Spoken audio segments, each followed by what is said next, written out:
Hi everyone, welcome to the second live Addie chat. I am Winslow Dixon, I'm one of the admins here, and I want to just invite everyone if they want to come and talk with us this evening. Our topic is emotional trauma, physical trauma, and post-traumatic stress with adrenal disease. So while I'm waiting for everybody to jump on here, let me just introduce myself. Again, my name is Winslow. I'm one of the admins here. I'm a holistic health practitioner. I have Addison's disease, and I'm a published author, so I'm just here to discuss our topics today. So I really pay attention to all the comments and everything. I don't comment on everything, but I usually see typically what goes on. So I noticed that a lot of you guys have asked how you handle post-traumatic stress or how you handle emotional stress and trauma with Addison's disease or your other adrenal diseases. So that's what we're going to talk about. So the first thing that we need to do when we're addressing any trauma of any type is assess your emotions. You need to find out what's traumatizing you and why. You need to really assess what's going on. Is it something current? Is it something past? What's going on that's upsetting you and that's inhibiting your daily life? If it's a current event, you have to form a plan of action. Obviously, with adrenal disease, you have enough to deal with, and staying in a dangerous situation if you're being physically or emotionally abused is not okay. That's not going to help you with your health. That's not going to help you with your cortisol levels, and it's really going to be detrimental to you. So you really need to form a plan of action if you're in a physically dangerous state. So if it's physical trauma, let me just tell you that as much as you think there's not a way out, there's a way out. I can tell you stories of people that I know that have escaped sex trafficking. I can tell you stories of people who've escaped very abusive marriages. I can tell you stories of people who've escaped very, very detrimental situations, and there is always a way out. You just have to find it, and we are here to help all of you. So if you're in a dangerous situation, let one of the admins know, let me know, and we can help get you out of that. Because with adrenal disease, if you're in a constantly detrimental situation that's very traumatic to you, that's just going to make your health a disaster. And I know that a lot of you struggle anyways, and so when you add that to it, that's not part of the program. That does not need to happen. So adrenal disease does not tolerate stress at all. It doesn't. It doesn't accept it, and cortisol will get drained from pain and stress. So anything that taxes your health is too expensive. So if there's a relationship with someone where they're physically abusing you or emotionally abusing you, you really need to assess that and say, I need to get out. If you're being abused, you need to get out if there's any possibility. If you're being physically abused, if you're being emotionally abused, you don't deserve that. You're a human being. You are somebody who is valued, and you absolutely don't deserve that. So that being said, there are many resources to get you to a safe environment. So if you are struggling with that, contact one of the admins, contact me, and we'll find you a way out. So the second point here is, what is triggering your emotional attack? So let's say you're not in a physically abusive relationship. Let's say that you're trying to do the best you can, but you have something triggering your emotional attacks. You really need to assess what is doing that. I know that a lot of people have different triggers. You might have had something in your past that happened to you while a certain song was playing on the radio, and you hear it and it just triggers all that again.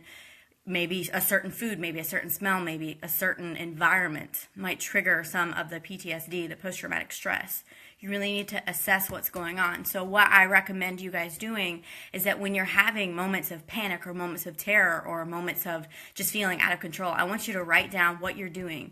I want you to write down what you're thinking. I want you to really journal what's going on in those moments, because you can't battle something that you don't understand. So if you are watching TV and all of a sudden something on the TV comes on that bothers you, and you go back 10 years in your mind and there's something that bothers you, and all of a sudden your heart rate's up and your cortisol's dropped and you're just in a mess, you need to find out what is going on with that. So you can definitely assess that. You need to find out. You need to know yourself. You can't battle something you don't understand. So other than that, the other point is when you have somebody in your life that's triggering an emotional attack. Everybody has a family member they don't get along with. Everybody has a coworker. Everybody has somebody at church. The bottom line is people don't get along with everybody. We're humans. We have different personalities. That's going to happen. Disagreements are going to happen. There's a difference between a disagreement and emotional interchange, an argument, and there's a difference between that and emotional abuse. Emotional abuse is when it's making you question who you are as a person. It's making you feel like you're a terrible person constantly when you're doing your best. An emotionally abusive relationship or, friendship or maybe it's a parent-child thing, anything like that is not something that you need to expose yourself to. But sometimes you can't get out of that. Sometimes you're related to these people or sometimes, these people are at your job and you can't get away from that. So what do you do? What do you do when that happens? What do you do when you have to associate with these people? So the way that I have found to cope with this is by a saying that I heard by a guy named, he's got this weird name. His name is Goy Nasu. And if you have a pen, I want you to write this down because I think it's one of the greatest sayings I've ever heard. It says, an entire sea of water can't sink a ship unless it gets inside the ship. The same can be said about negativity. The world can't pull you down unless you allow it to get inside you. And I just thought, wow, that's so incredible. It's so true. If you think about a boat, it's surrounded by water. It's surrounded by waves. It's surrounded by an uncontrollable force, the ocean, or a lake or whatever that is. It's surrounded by this powerful force, but it stays afloat because the water hasn't gotten inside it. You are the same way. You're in this world, and you're staying afloat, and you're doing your best, and you're chugging along, you're taking your medicines, you're doing your affirmations, you're praying, you're doing whatever that you do. And the world is around you. The world is just like the ocean. It's unpredictable. There's highs, there's lows, there's waves, there's storms. But the negativity can't pull you down unless you let it inside you. Once you realize, hey, I'm a strong vessel. I'm not a sinking ship. I have anchored myself in whoever you think you are. You really need to build yourself up so that no one else can tear you down. And I'm not saying be a queen bee and have this huge ego and all that junk, but I'm saying that you need to know who you are, how you are, and what you stand for. You are more than your flaws. You are more than what other people see you as. Only you know who you are in your heart. And people know you by your actions, and nobody's perfect all the time, and I'm not saying, I'm Jesus over here, because I'm definitely not. I can tell you my flaws, X, Y, and Z, but at the end of the day, I know who I am, and I'm not going to let the world's negativity and the world's waves and the world's storms into me, because I'm a force, I'm a strong vessel, and that's what I want you guys to think about, is you don't want to let the water of the world sink your ship. Because you have your own course. You're going places, and you've got a job to do, and you have a specific thing that only you can do in this world. Nobody else can do. Nobody else can be you. I see Melicia's on here. Nobody else can be Militia. Nobody else can be Susie. Nobody else can be Shannon. I'm seeing who else is here. Lisa. Hi, Janice. Nobody else can be you guys. Nobody else. You guys are your own vessel. And so I really want you guys to just think about that, because that helps me so much. And I'll give you an example. I had someone this week come to me and say, Winslow, I don't know how you can call yourself a Christian. You've made X, Y, and these choices. You have done this, and you're this old, and you don't work, and you're not married. And I don't know how you can call yourself a Christian. You disappoint me at every turn. And I sat there and I thought about everything that I regretted, and I thought about everything that I'd ever done and didn't do, and I just was like, man, I have screwed up. I should have done this, and I should have done that. And everybody has regrets. And then I stopped and I thought, you know what? Everything that I went through, every choice that I make, every choice that I didn't make, led me here, made me Winslow. It made me Winslow Elizabeth Dixon. The good, bad, the ugly, the freaky, the whatever. It made me me. So I don't want you guys to regret a thing that you've done. I don't want you to regret your bad choices. I don't want you to regret your good choices. Because honestly, I've had moments where I've regretted both. But you can't. You can't do that. You can't sit there and go, oh, I wish, because I have this stupid saying that says if wishes were ponies, we would all ride away. Because we would. Because everybody has things that they would change. But you know what? You never know. And you can't sit there and wonder, and you can't go back in your mind 5-10 years. You can't even go back 5 minutes. Don't do that. Don't do that to yourself. So you know what I told that person? I said, you know what? I accept everything that I've ever done. I accept who I am now. I'm not perfect. Nobody's perfect. But I can honestly say when I lay my head on my pillow every single night that I do my best. And that's all you can. Your best is enough. Don't ever let anybody tell you that your best is not enough. So in those situations where you can't get away from your emotional abuser or somebody who's trying to tear you down, you need to become such a strong fortress that no one else can tear you down. If you're strong in here, nothing out here matters. So that really helps me. Don't let anyone sink your ship, and stand behind all your choices, the good and the bad, because that's the reason that you are who you are. Every bad choice probably taught you something. Some of the good choices made bad things happen. It's life. Life is a blender with the lid off. It's just woo and stuff everywhere, but that's okay, because at the end of the day, that's experiences, and that's the human experience, and that's truly important. So anyways, other techniques that we can use for emotional trauma and stress is something I call permission to pout. Now, everybody says don't throw a pity party, blah, blah, blah. Well, I disagree with that. I give myself permission to pout because you know what? Having a chronic illness sucks. I have medullary sponge kidney disease, I have Addison's disease, and I have endometriosis. I had to have a hysterectomy at 25. That was sad. I wanted children, but it had to happen. I had uterine fibroids and aggressive endometriosis. It couldn't have been saved. I gave myself permission to pout because that was a loss. Some days your illness is going to make you sad. And if you squash that, and if you're constantly in this mindset of I can't cry, I have to be strong, you're going to freak out and crack one day. And I don't mean that like you're not strong. I just mean that you're human, and you're going to have things you feel. You're going to be sad some days. You're going to be angry some days. Some things are going to tick you off. Some things are going to upset you. Somebody's going to be mean to you. Somebody's going to make you cry. That's just part of the human experience. But you have to give yourself permission to feel these things. You have to give yourself the allowance to say, okay, in this moment, I feel sad because. But you can't stay there. And that's the trick, is that you have to feel them, and then you have to let them go.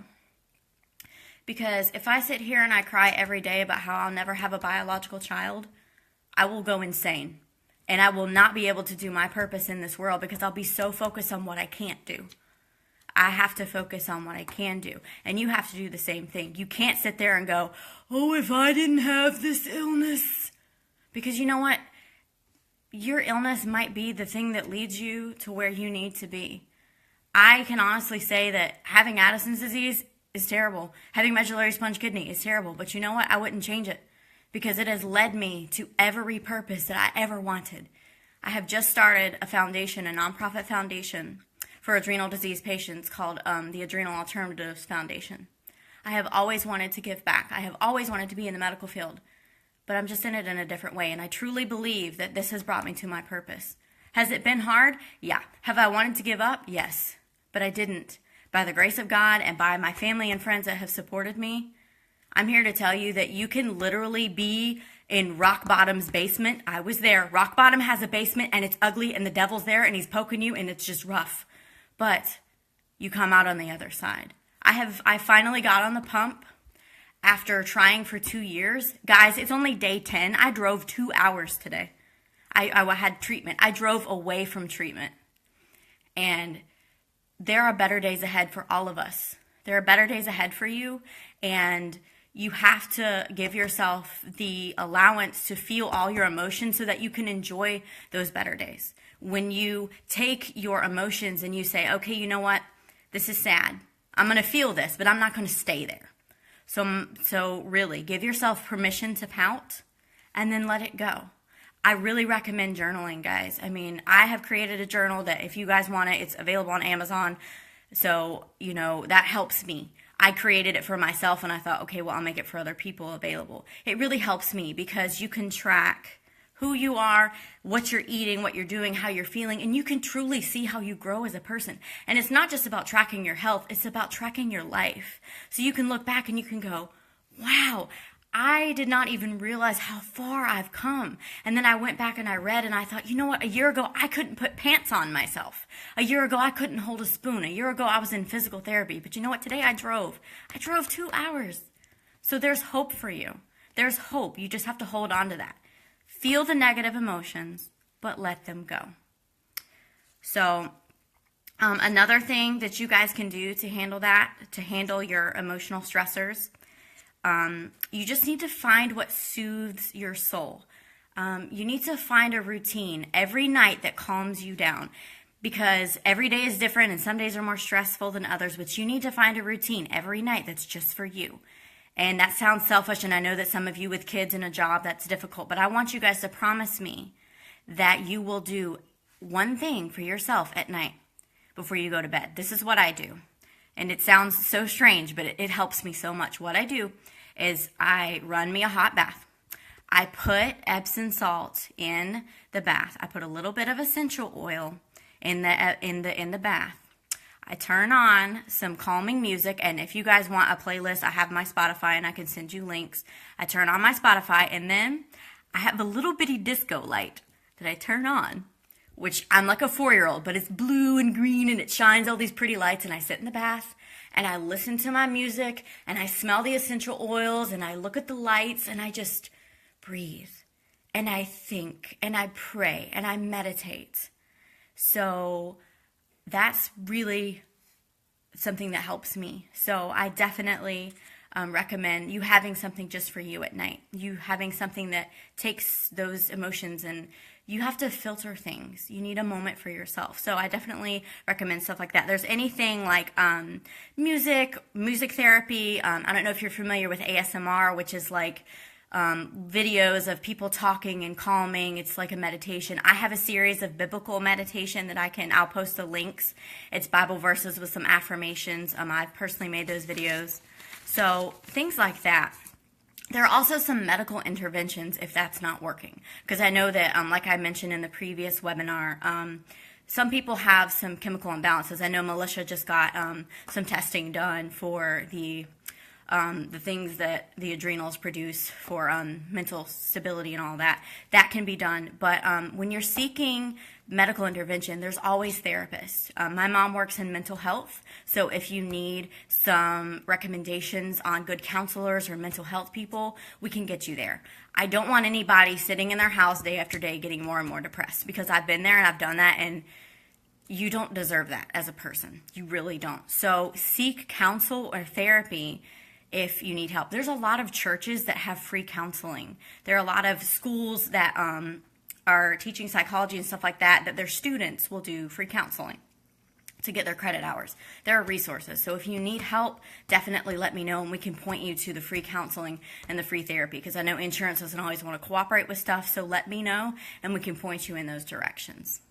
Also, medical interventions, there's always medications. Now, I'm not a doctor, so I'm not going to tell you what to take. I'm just telling you options to talk to your doctor about. There are medications called tricyclic antidepressants that also help with pain relief. I'm currently on one called Elavil. I take it because I have chronic kidney stones and interstitial cystitis, and it's also an antidepressant. I really like it. I'm on 10 milligrams, which is like a super low dose. It's amitriptyline is the generic. It's like $10 a month. It's been great for me. There are also other medication classes called SSRIs, which are serotonin boosters, like Lexapro and stuff like that. There are other medications such as Cymbalta and stuff like that. Like I said, I'm not a doctor. I'm not telling you to get these things, but there's something you can ask your doctor about. Those are other options. Benzodiazepines such as lorazepam, Ativan, Xanax, stuff like that. That's something you can talk to your doctor about if you're having severe panic attacks.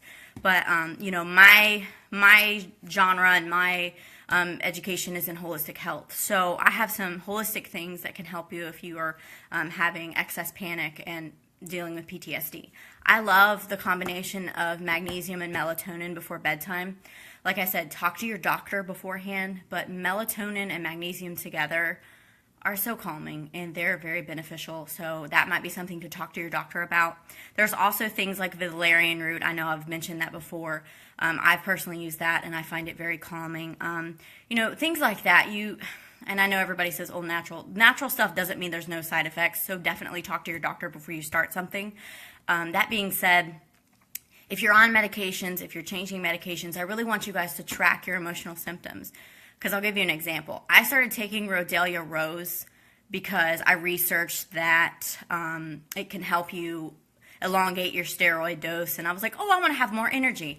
I took it, and it was like somebody threw a wet blanket over me. Like, I just felt this darkness. I took it for 3 days straight, and then I was like, why do I feel so just bleh? And it was a Rodelia Rose. I gave it to my mom. My mom was like bouncing off the walls. It worked for her. So just because it's natural doesn't mean there's no side effects, so be aware of that. But that being said, you can ask your doctor about melatonin and magnesium and valerian root. And if they don't know anything about it, give them my number and we'll talk. But anyways, those are just suggestions that help me. So that being said, Addison's and adrenal disease doesn't do panic or stress well. So what I want you guys to do is, if in doubt, updose. And I'm the world's worst about updosing because the steroid guilt is so real. It's like, oh, I don't want to take any more. I don't want, I already have the moon face and I struggle with weight and blah, blah, blah. I've only been on the pump 10 days, so, But I just want to stress that emotional stuff will get you almost more than physical stuff does. If I'm upset, my cortisol is gone. It's gone. So I want you guys to really updose if you are feeling stressed out, if you're having a panic attack, if you're doing anything like that. I want you guys, I'd rather you take much than too little, because too much one day won't kill you, too little will. And I'm not saying that to scare you. I'm not saying that, to be gloom and doom, but I'm saying that this disease is life-threatening. And we know how to manage it, and we're smart, and we know what we're doing, but I'm the world's worst about updosing, but at the end of the day, if you don't feel right, if you're having a panic attack, that's only going to get worse. And cortisol is essential to life function. So if you're stressed out, if you're having a panic attack, if you're in a moment of PTSD, I want you guys to promise me that you'll updose, because that is essential to your care, and that is essential to keeping your health up, because cortisol is a slippery slope. Once you get low, you get lower, you get lower, you get lower, and then it takes so much more to pull you back up, it's not even worth it. So I want you guys to promise me that you'll keep adequate steroids if you're stressed out. Like I said, I'm the world's worst about updosing. My friends will tell you that, but I'm learning that it's essential. You don't want to add to an already aggressive problem. So if you're already stressed out, if you're already feeling bad, if you're already in a PTSD mode, don't add to that. Take your cortisol. Do what you need to do. So remember, this is the main point that I want you guys to get from this, is that you have adrenal disease, but it does not have you. You are still human. Every human is weak. Every human has weak points. Every human has emotions. You are not this person on display because you have an illness. For the longest time, I thought at work and in school, I had to prove myself that much more because I was sick. I had to do this. I couldn't let my disease win. And you know what? At the end of the day, I was bedridden for 2 years because I pushed myself way too hard. I worked 2 jobs. I was in school. I had to be the best. I had to be the best. I couldn't let Addison's beat me. But you know what? You have to befriend your enemies. You have to befriend this disease. And I know that sounds weird, but you're going to have it your whole life. I'm sorry. There's no cure for adrenal insufficiency right now. I'm working on it. But as of now, I haven't found any magical cures. So just remember that you need to make this disease, it's a part of you, unfortunately, I'm sorry, but you need to make it your friend, and you need to learn how to live with it. My doctor gives me the analogy of, you're in a house with a gorilla. Do you anger the gorilla all the time? Or do you feed the gorilla? Do you befriend the gorilla? Do you help the gorilla? You need to befriend your gorilla. It's going to live in your house forever. This is your house. This is your body. This is where your spirit is. You're going to have Addison's disease for life. You're going to have CAH for life. You're going to have secondary for life. I'm sorry, but you have to make friends with your illness. So that being said, I hope that some of these tips have helped you. And if there are any questions, I can certainly answer those. I have a question about what does the alternatives and adrenal alternatives mean. So I have just started this foundation called Adrenal Alternatives. And it basically is a format for me to counsel and educate people. It's going to be under the umbrella of my charity called Pumps for Purpose, which, like I said, I just started the cortisol pump. It took me 2 years to get to this point. My objective is to get used and donated diabetic pumps and rehome them to adrenal insufficiency patients. That being said, I'm in the very beginning stages of this foundation, so right now I only do counseling, education, and I do help with volunteering. I'm doing some lobbying with some of the local representatives and the EMTs and like the fire service. Basically, it's just, I feel like that this disease doesn't have enough education on it. It doesn't have enough advocacy on it. And I know that everything that I went through, I shouldn't have gone through. It took me 7 years to get diagnosed. And then once I was diagnosed, nobody told me about stress dosing. I didn't know about it until 1.5 years after I was diagnosed.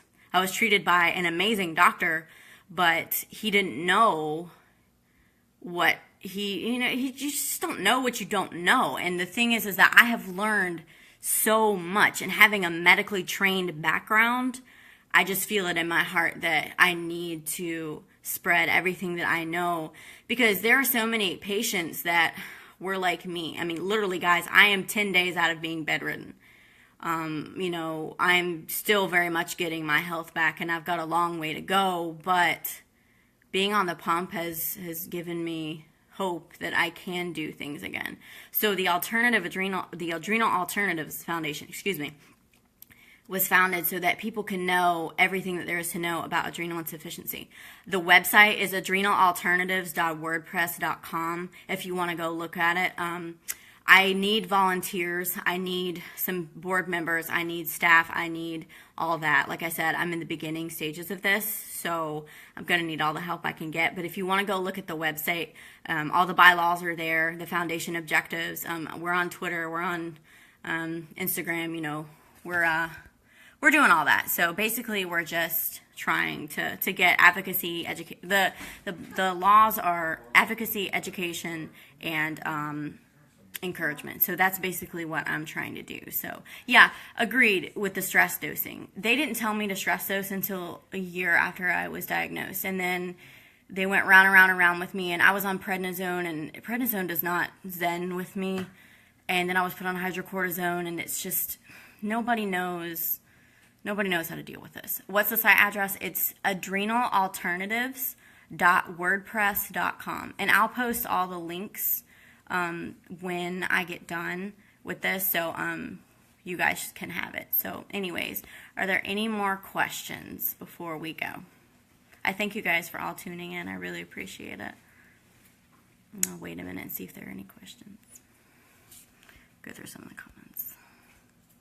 Yay, Janice wants to help. So basically, like I said, in the beginning stages of this, so I want to do a lot of advocacy, and I need all the help I can get. So if you want to help, send me a message or something like that, and we can definitely find something for you to do. So, yep. So if that's all the questions, I want to thank everybody for tuning in. Where do you get the journal? Okay.